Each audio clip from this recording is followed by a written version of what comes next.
محرم میں گناہ دوسرے مہینوں کی نسبت زیادہ اس کی قباحت زیادہ بڑھ جاتی ہے، کیونکہ 4 مہینے محترم ہیں، شوال، ذیقعدہ،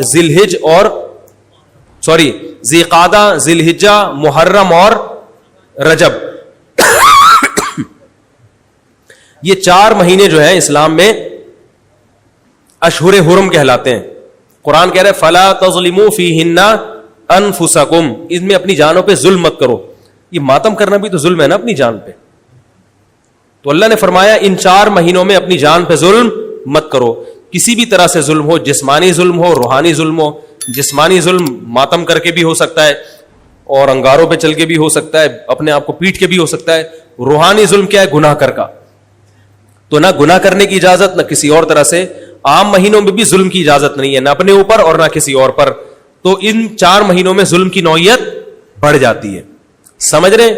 یہ ایک محرم کی فضیلت ہے اسلام میں.